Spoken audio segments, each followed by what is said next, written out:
Hey, I'm not Howie. So you're hanging with Howie, but Howie's not here tonight. He's doing something else that he had to take care of. So you're going to be hanging with me, Jay, along with this fine group of DJs. But before we get into introductions and our topic for tonight, I want to make sure I mention our main sponsor here. It's DJ Event Planner. Down in the description, you're going to see links to all of our great sponsors. We have a lot of them. So by the time this is airing and you're watching it, just look down below in the description and you'll see links that will take you right there. So we have a good house tonight. We've got a lot of DJs from all over the place. So I'm going to go around the clock in my direction. So we've got Ken over here to start with. Along with Ken, we've got Kevin. We've got Mr. John Colley. We've got Buddy. And in the middle of my screen, we've got Eric from New Hampshire. And of course, John is a road dog, if you know what that means. Oh, road dog. It's been a while. Mm-hmm. Man, you can tell who's driving this bus. All right. So what I wanted to talk to everyone about tonight was speakers. We all use speakers. We use different types of speakers. And I'm just curious, what made you kind of get the speakers you have?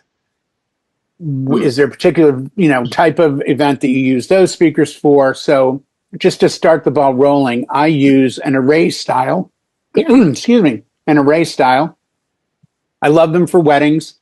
99% of my events are under 200 people. I feel that the arrays I use really cover things well. I also have box speakers I use for satellites and ceremonies. I always use a 10-inch box for a ceremony. It's just what I've always done. I always project from the back of the room. So I'm coming behind people's heads so they get sound coming kind of in both ways. Most of my events, a lot of you may know I'm in Southern California, and since COVID, I'm outside most of the time. And the majority, high 90 percentile of events do not allow for subwoofers. So I find arrays cover a lot of ground in that respect with some good bass on the pickup, especially if you've got an app and you can switch to from music to club or live or whatever your system is. But once I get into other types of events, school events, quinceañera, bar mitzvahs, I tend to run boxes because I tend to run subs. Usually one sub under the table, two tops, and for even bigger events, two subs under the table, two tops to really push the air. So let's go around. Ken, what kind of speakers are you using for what kind of events and why? I mainly do dances. Okay. So usually two boxes and one sub, mainly. Okay. And so you use that for really any event that comes your way for now? Yeah. Good for you. Okay. I'm just curious, what size tops and sub are you using? 15s. Wow. Okay. Same on the sub? Yeah. Yeah. Awesome. Okay. Yeah, that can push a great amount of bass out, especially for like a school dance or something like that. Yeah. I mean, I've used that combination. It sounds really, really good. Kevin, how about you? What are you doing for speaker scene? Speakers depends on the venue where I'm at. My equipment that I have right now is I have 4 12s, traditional box. Okay. I have 2 line arrays, and then I have 2 traditional 15 boxes, and then I have 2 subs 12s. I base what I bring based on the package I'm selling and what the room size is and what kind of music they want. If they ain't going to have some hard-hitting deeps, probably don't need the sub. There's some venues that they made me a preferred venue. One reason was because my line arrays, this lady likes the look of it. It's a smaller place. I can tuck it in tight beside my table, and I like the sound and the look of it anyways. So I tend to rock that a lot at the weddings. For the ceremony, it's usually, again, it depends. I might even rock that for the ceremony if I need my 15s for the venue, for the reception. Right. So it just sort of plays out differently. The 15s definitely get used at school gyms when I do the school events. The subs, I know from Ben Stowe to put my subs right in the middle and side by side. Don't put them on the stands, but I bought the stands, so sometimes it's like I feel like I should use the stands. I bought the stands. Let's get our benefit out of it. Yeah, and it does create uniformity that way. But that's what I use. I'm interested in possibly getting a battery powered system for my ceremony. When I tend to go to rehearsals, so my rehearsal speaker that I take, is I'm in the Ryobi lineup, and I have a little Ryobi Bluetooth thing. I put the battery in it. It's the same one that runs your drills and, saws and everything else. And I can play their walk down the aisle, processional and recessional, gets the timing done. And I didn't have to carry much gear in just for that little part. So that's what I do right now. Nice. You bring up an interesting point, because I think it was probably about 10 or 11 years ago that the issue of aesthetics started to kind of come up. I mean, 80s, 90s, you had big, carpet covered speakers that were heavy, were loud, did their job. You carried amps. And then late 90s, I went to powered speakers, and a lot of other people started coming over. But it seems like the early teens of this century, it was an aesthetics. Like, my 15-inch boxes look too big. And just like you, once I got a raise, it changed the game as far as people going, ooh, these are really, really sharp. John, you've been in the game a lot longer than most of us. You've really seen a progression from when you started to today. Where are you with speakers now, and what's your kind of thoughts on how we've changed in that arena? Sure. I came from the days of amps and carpeted 200-pound 15s, big, massive things. But, I went into powered speakers reluctantly. So I always thought bigger was better. But then I started hearing, the original, 15 box top, so to speak, and they had decent sound. They got better over time. Most of what we run now is 12s on the top. If we're going out to do something large, a large room, say 150, 200 people, we bring the 18-inch sub and we put a 15 on top of it to really thump. But for most of the corporate work that we're doing, we find in hotels and function centers and banquet halls, 12-inch tops in the box style two-ways are a lot clearer and cleaner for the spoken word. They sound better because it's a tighter hit when you're trying to ring out the microphones and get rid of the feedback frequencies. Yeah. So we run the gamut. We've got 10s, 12s, 15s, and of course big subs depending on the nature of the event, how many people, where it's at. You want to have a clean look and a smaller profile, and you don't want to overkill. You don't want to bring more than you need, but you have to at least have a little headroom if you need to step on the gas if things get louder. You don't want to overdrive the system. You'd rather underrun a system than to try to push it too hard and make your sound compromised. No, and I think this room's a good example of older DJs who have learned. In my career, no one's ever left at night and said, wow, we had so much fun. We danced. It was great. You just really weren't loud enough, because you've got to hold into account, in a corporate event where they're speaking. Yeah, you want everyone to clearly hear the voice. But in a wedding style event, even though you want everyone to hear cocktail, dinner, special dances, toasts, speeches, once dancing really starts, you've got a rather small area that you're filling. My dance floor last week was literally 20 by 20. I mean, that was it. It was not a big dance floor by any stretch. And that's all I had to fill. And then next to it was the whole reception of people that wanted to stay and talk. So, I think we've gotten smarter over time. Well, like you say, too, you're not trying to blow them out. If you want a hot dance floor and the ability to have a normal tone conversation, 10 feet off your dance floor. So you don't have to make it quite the club environment like we used to think every party had to be. Right. And you just reminded me of something I didn't ask Kevin or Ken. So I'll ask you, and I'll go back to Kevin and Ken just for a yes or no question. If you're running tops in a sub, do you run them during cocktail, dinner, speeches, special dances, or do you wait till you've got them on the dance floor and then start the sub?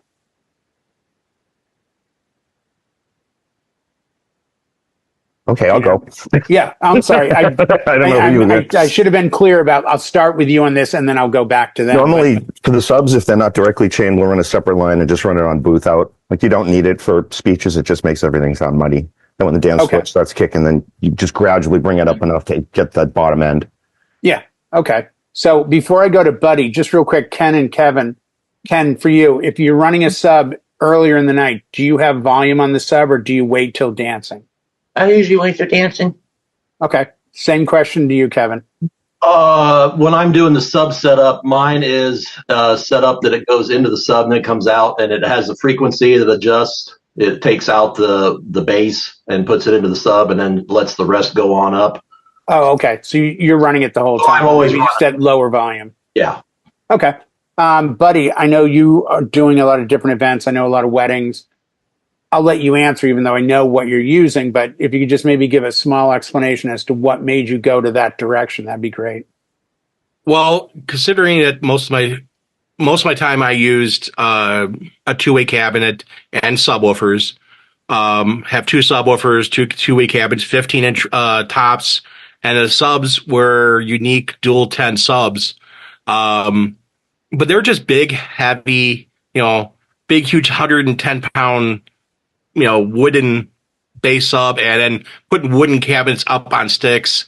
It's just heavy. And one of the things I ran into about 12 years ago that made me fall in love with array systems is some of the ones that came out that were just only a few brands were out there. And I've seen and that's why I was an early adopter of it, but I've seen the evolution of them where they are today, where they do all this stuff. They have like mini mixers built into them and so forth, and so on. And I really went more into arrays in basically 2018. And I look at my look then, and nothing against scrims. I had scrims, speakers on stands, nice look, uplit, very beautiful with the white or the black scrim. But I feel the array gives a more sleek look to it, especially now with some of the lighting options that are out there. And I really feel that how arrays, and again, what made me fall in love with array was the first one I bought to do ceremonies with, and I still use that unit today to do ceremonies, is how it fills with sound, but it doesn't feel like in your face. A two-way cabinet is kind of more directional. It has a very narrow cone versus an array has a much wider cone and it has more of a filling effect. Now, the downside, can you throw it really far? No. But I've done weddings with two arrays, 260 people in a large room, and not have a worry about it. And I got video. I've seen it. I've showed it to clients that are on the dance floor. The cameras on the dance floor, they're probably 40 feet away from the arrays, and you hear them, but they're not overly powerful. They're not hitting someone. And that's one thing I like about arrays is that someone can have a conversation in the room, but yet have a hot dance floor and have that nice energy in a dance floor, but you're still not making grandma's ears bleed and making her want to leave the room. Right. That's another reason why I love them. They're just so versatile of a tool. But again, two-way cabinets at a sub, like what John said, running the subs out of your booth out, that's what I used to do with my subs all the time. And run that separately so I can control it and then turn down the subs when it's dinner time. Even though with the arrays, I'll turn the bass down, I'll kick the bass down on them during dinner just so they don't have that booming low end, but have that nice pleasant sound for music. And again, I would keep it light a little bit because people are having conversations. So I'm curious because John said it and you said it, and I know people do this, but I've never tried it. I was kind of taught, and I think Kevin said it, you go into your sub and out to your tops. Yeah. And I know on the road, we have DJs that automatically hook up tops and then go out to the sub. And we have me and other DJs that start at the sub, then climb up. And I mean, I've heard from sound experts, you can go either way. But if you're doing booth out for your sub, are you running the speakers full range then? Or are you running them in like a sub mode? No, most speakers will have a flip. Full range. And running basically directly from the mixer, direct line out to the speakers. So Each speaker has its own, left or right, and then out of the booth out into the sub.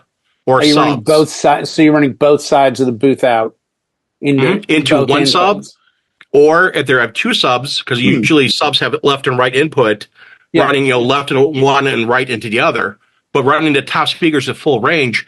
That way, again, during dinner you still have some bass, and you turn the subs off. But when you turn it back on, that for the dance floor, and you have that energy, you get a little more bass from the top, a little more like a mid range bass. Right. Because they're higher up off the ground, so you're not getting rumbly bass.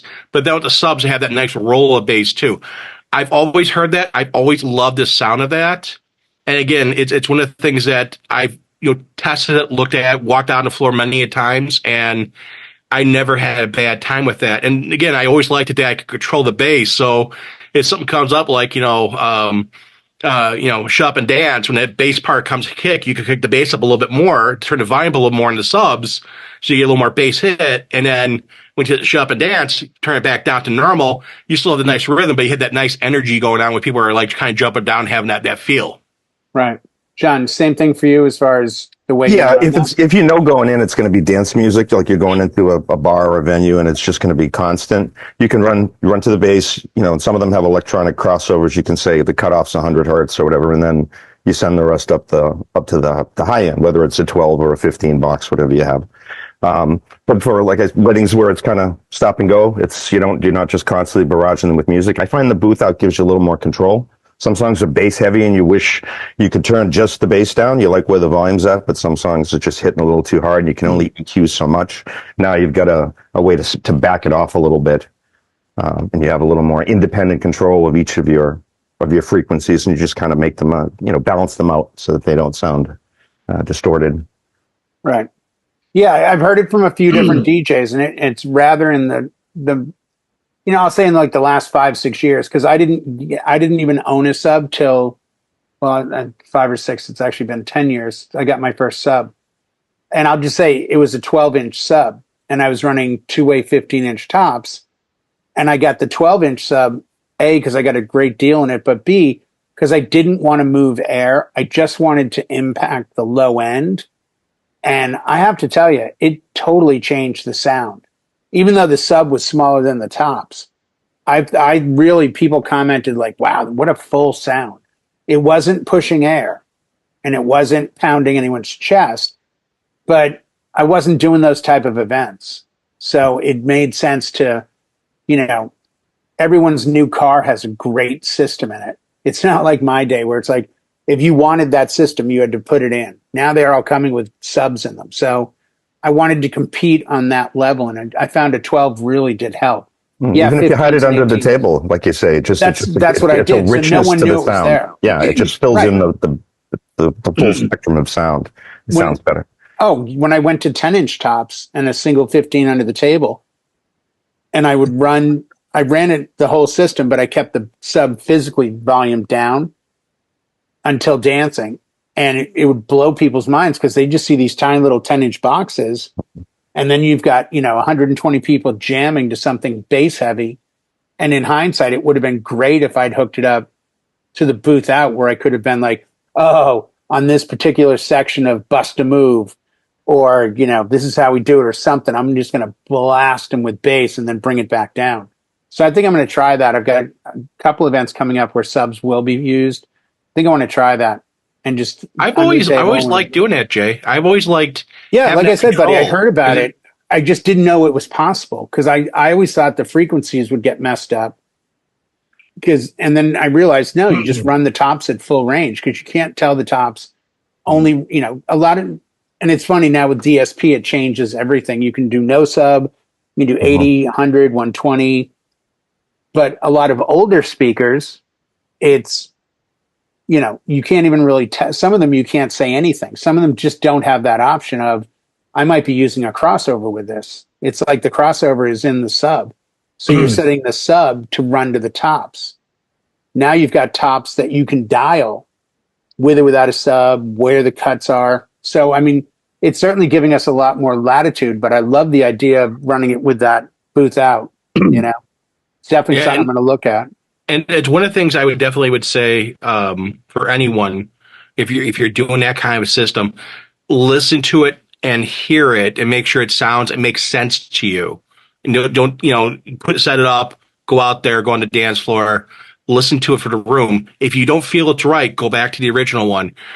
I would always say, do what you feel is best for you, but try it. It's trust me, Jay, it's kind 100%. Of a little bit of a game changer, and I love doing that.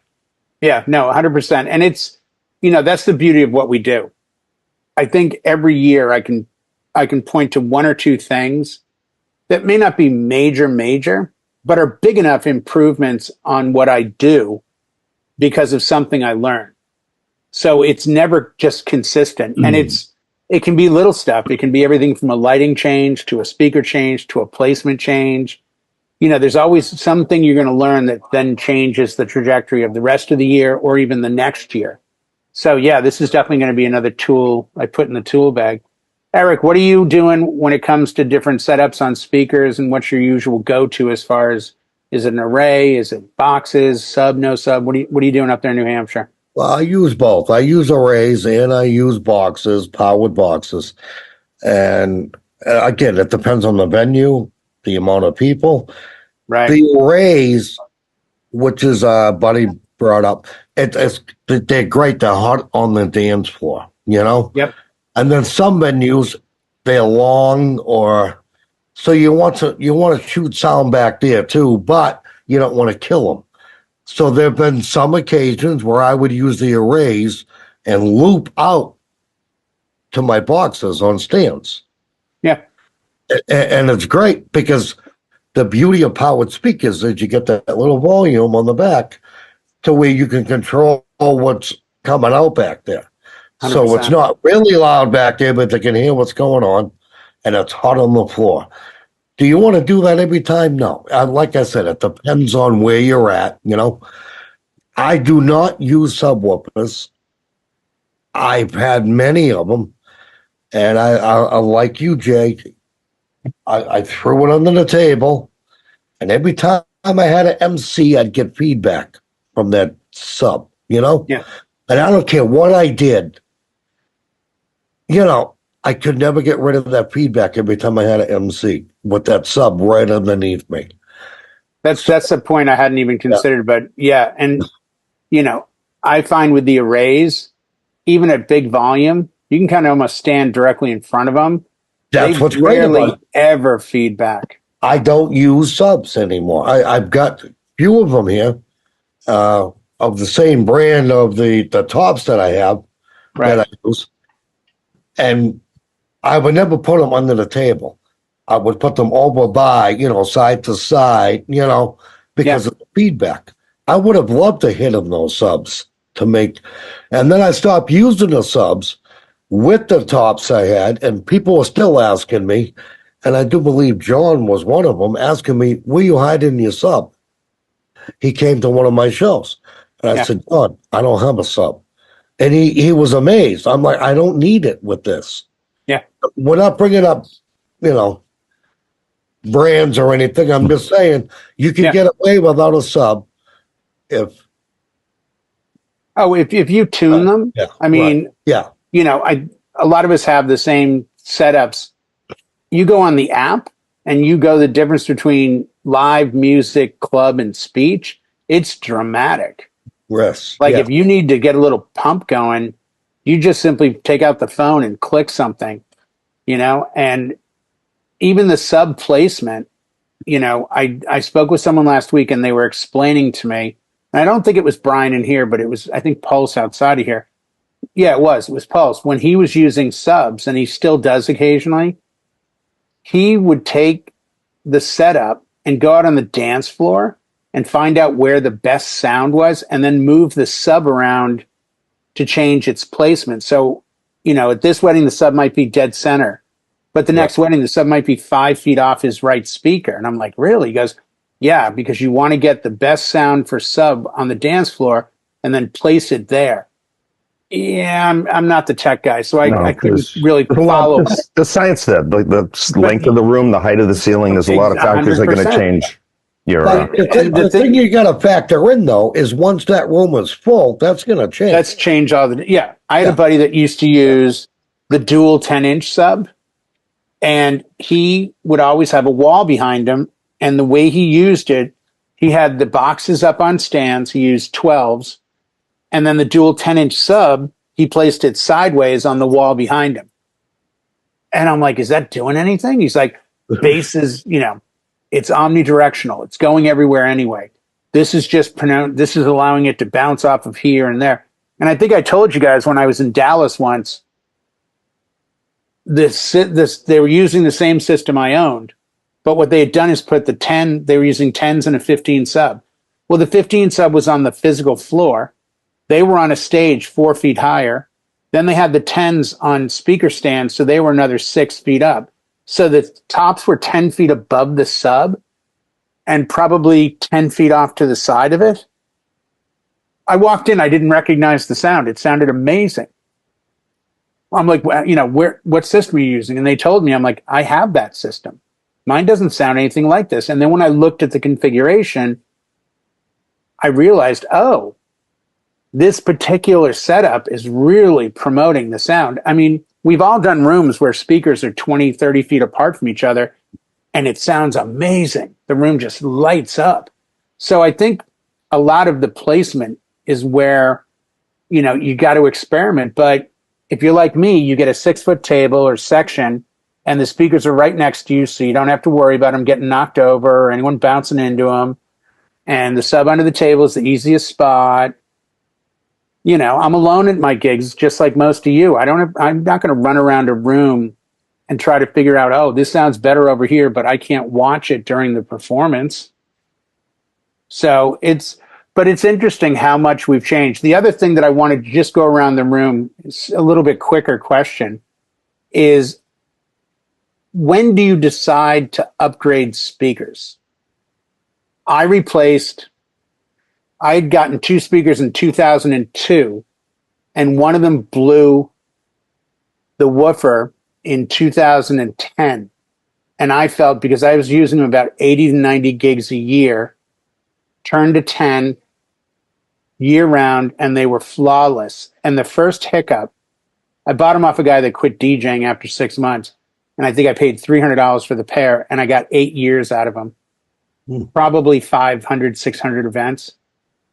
And I was at that time, I just said, you know what? This is like changing headlights.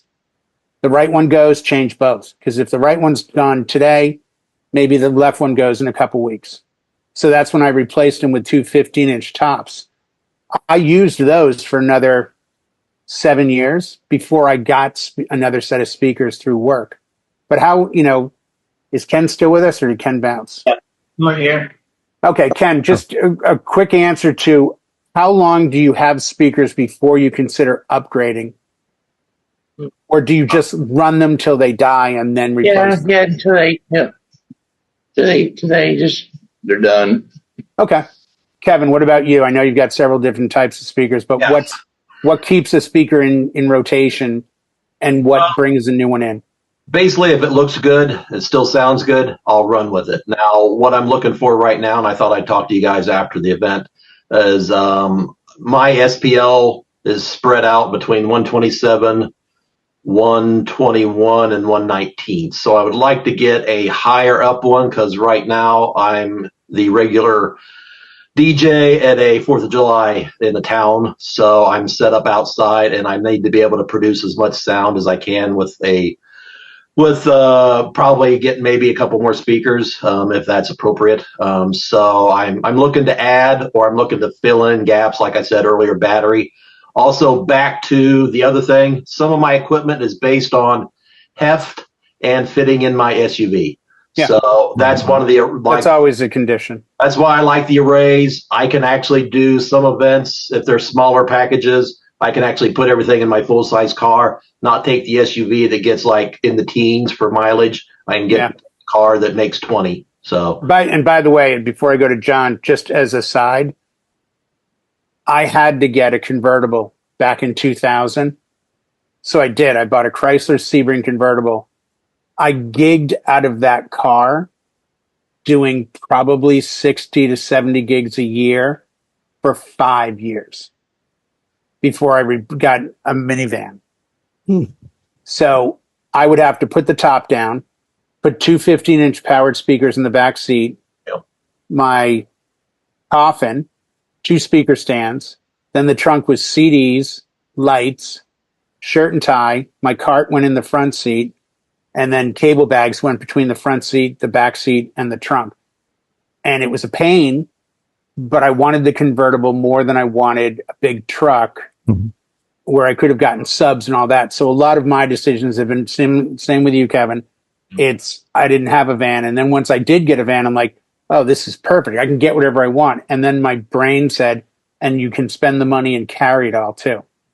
Yeah. So, John, getting to you, what's the determining factor on the upgrade? Do you get in front of it before you need to get them? Or do you just, is something great got to come along before it makes you pull out the... if you see a good deal on something that's too good to pass up, you get that, and that just sits and lays in wait until something goes wrong with your primary gear. I guess if you take care of your stuff, it should last, but wear and tear, the sockets are a little wiggly, or you got to pull the wire a little bit this way to keep the sound on. Like, those are just telltale signs.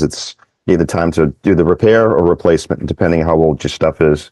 Then it's Right. probably time to upgrade. And if one's doing it, replace both, like you said with the headlight. Yeah, I just found that to be like the headlight issue or windshield wipers or whatever. Buddy, Sure. what's I know you got into arrays pretty heavily. Is it a waiting for the next big thing to come along, or just monitoring the success of the ones you presently own before you make a decision to get new ones? Well, the big thing is that seeing what the manufacturers are doing, looking at what they come out in their generation. Is there an evolution or it's a revolution between each generation? What are they adding to it? What's the difference in sound, SPL, so forth, so on? And the big thing I look at always is what condition the gear is in. Is it in good condition? Having covers and stuff like that, taking care of your gear. You take care of your gear will take care of you. And having that professional, you got dents in your grills, you have scratches in the side. Yeah, you can use some markers to cover some scratches. Scratches will happen here and there. Replacing the grill is always important, but you want to look at, is your equipment looking good? Is it in good order? If it's not in good order, definitely you need to replace it. But if it's working okay and you can wait until that next generation item comes along, then wait. But usually I try to look at equipment replacement about every 5 to 7 years, depending on what it is. So like my arrays were from 2018, of course, 2020, nothing happened really much there. But if you go 2018, 2019, 2021, 22, 23, 24, it's starting to get up there in age, and I'm waiting to see what the manufacturers are coming out next. And again, NAM and every other manufacturer that's out, NAM's a big one, but every manufacturer out there, they're always releasing new stuff. And that's the great thing about it. If you're looking for great new stuff, you're looking for something, look at those shows, look what they have coming out, and read things, read about the products, read what technology they include, and see there's apps involved in it. What can you do, and what is the difference between what you have now to the next step, next evolution you do in your speakers? Yeah, 100%. That's a great thought, especially including NAM and other shows where manufacturers speaking from first person. You want to bring the new stuff out, and you've got a 12-month cycle. And ultimately you're in a tax year. You want to spend some money or save it. You want to pay taxes on it or buy gear. You want write-offs or not. So I think the sweet spots are January, usually pre-summer a little bit, and then post. So you got kind of those 3 times a year that you can kind of look around and go, hey, it's March, April. Somebody just released something for the next season. And then the season winds down at the end of August, September. Now shopping time, boom, something new came along. So, and that's one of the things also is you brought up taxes real quickly. I'm not a tax professional. I don't play one on TV. I don't recommend listen to everything I say for taxes. Talk to your tax professional, but write down, or you basically take the cost of the unit by 5 years. That's usually how long you can write it off for on your taxes on items.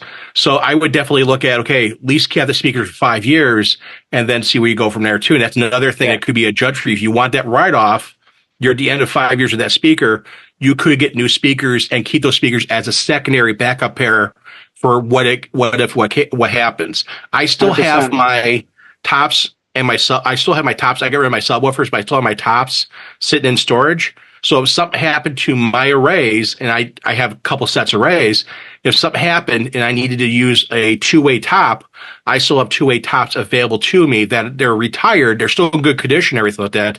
Right. But I still have them there. And that's one of the things also is that it's not a bad thing having some extra gear, because you never know. You run to that gig that, oh man, if I had an extra set of speakers for this extra area, would helped out. 100%. I used 14-year-old 2-way 15s that before they left my house, they were so new in 2010 that no one had bags. So I had to order custom bags from a company called Tukey, and they're zip top bags. And I had those speakers out 3 weeks ago at a gig, and someone said, oh, these are cool speakers, man. They're kind of big. I'm like, yeah, they're 15s. Like, did you just get them? I'm like, no, they've been around a couple of gigs. Because they look brand new. There's not a mark on them. I said they go from the bag to the stand. The bag comes off. Then at the end of the night, I use telescoping. And that's a side thing, but I think they're maybe $200 a stand. The stands I use, I got in 1996. And they are 100% working today. And they have a telescoping mechanism that allows them to come down slowly and lock. End of the night, I pull the speakers down. the bags go on them. So when I take them off the stand, they're already in a bag. And I think that's essential to get good life out of them. You can't just beat them up and expect them, because they could be 3 years old and look beat up. It's not going to help. Eric, what's your determining factor on moving forward with new speakers? Well, Buddy kind of stole part of my answer. I had 5 years. Buddy said that you could, and I mean, again, this Buddy is not a tax attorney, but apparently TBM Production says you can write off the full price of a speaker for 5 years in a row. So $1,000 speaker, you could write off $5,000. I'm going to do that next year. My really 5 years. What? No? Okay. No, when I say 5 years, I wasn't thinking tax purposes, but I think 5 years is a good enough time span if you got a decent product, it's going to be fine. And even if you get like the extended warranty on these, isn't it usually like 5 years? A lot of speaker companies have gone to 6 and 7 years now, just because they find that, like Buddy said, and with me, I mean, the speakers I used 2 weeks ago are 14 years old. Yeah. I take good care of them. I don't abuse them. I don't flip them. They're not running, crazy. So they tend, I think if they're doing their job consistently, if you don't hear any change in sound, if you keep the screws tight, they're probably going to be fine. But again, I'm not telling you keep your speakers for 14 years. Right. And see, my wife is all about keeping up with the Jones. So she's constantly on, I'm not going to name the sites, but look at this, Eric, look at that. We should get, I'm like, calm down. We need to eat. Yeah. She's like, spend money. A lot of people want, I know a lot of DJs that will upgrade speakers as new things come out, even if their speakers are 2 or 3 years old. And I can't say they're wrong, but I think when you're doing enough gigs, you find what works really well and you just keep running it. And I don't think you run it into the ground like an old car. Right. But you know what? They still sound as good as they used to. It's sort of like a microphone. I've got a 22-year-old SM58 and I have a 2-year-old SM58. If I was blindfolded and you handed me the two mics, I couldn't tell you which was which. Yeah. And I only bought the new one because I'm like, what if the old one doesn't sound right? When I A-B'd them, I'm like, I can't tell. I've always been that guy. If it ain't broke, don't fix it. Yeah, and unless and the array's the kind of technology that took us by surprise. First time I saw it, probably 15 years ago, at a DJ show. It was a very small, little 4-inch tops and a small bottom, and it was one of those things where I'm like, oh, I'm going to do this. I'm going to get those. Those look good, but it wasn't up for debate because they weren't priced at a point that made sense. Right. You know what I'm saying? Yeah. Well, so I'm with you on that. That's why, Jay, you got to justify your purchase and what you spent on something. You need to have that business in there to justify that need. That I'm spending X amount of dollars on this item. Do I need it? And you got to make sure that you spend the money, you get your money back on it. And that's the other thing. Also, again, speakers, you can never go wrong by buying good quality speakers. And we happen to have there happen to have people out there that will help you and help you make smart decisions on what you need for speakers. So ask 100%. Questions. But I did a real quick, not to derail this, and then we'll get going. I did a show in Guitar Center on Saturday. They were doing a grand reopening of it's pretty much their corporate store because it's about a half mile from their headquarters for the company. And we got into this talk about speakers, which kind of inspired tonight's topic. And I said, I still maintain if you put up a black sheer curtain in front of the speaker wall, and when someone came in and said, yeah, I'm looking for speakers, do you want 10, 12, or 15? Well, I've been using 15s. I think they're too big. So, I think 12s. Okay, great. Let me show you the 4 I have. You play the exact song out of all 4. And I think you'd be surprised because somebody might come in and say, I don't like brand A or B. But yet when they hear them for their own ears, they may find that brands A and B are what they really enjoyed. But so much of our purchasing is done by ads, word of mouth, or the newest hot thing on the street, or whatever the case might be. But I really think Buddy's right when, in saying you've got to really maintain, get the best thing you can that you can afford to get. Don't overextend yourself. But understand you're going to be picking these things up once to get them into the card for the gig, once into the gig, once back to the car, once back to the garage or storage. That's 4 times. If you pick up a 100-pound speaker, 400 pounds a gig, and you're gigging 2 or 3 times a week, that's thousands of pounds you're moving. So understand, the weight, what's it made of, the appearance, the name of it. There's a lot of factors, but just do your due diligence and go to places like this, DJNTV, where you're going to get the newest information on what we as professional DJs do. So I want to thank everyone for coming in tonight. That's going to do it for us. We are going to look forward to working with our Howie Man next week when we shoot the next one of these. We do them every Monday. I know they get released on different days, but I want to thank all of you for tuning in. Please, down at the bottom, check not only links for our sponsors, but also comments or maybe future shows that you'd like us to do. We'd be happy to read them, and we do. So to all of you, stay well, have great gigs. To everyone in the room, cheers. Thank you so much, everybody. And we are going to call that a wrap.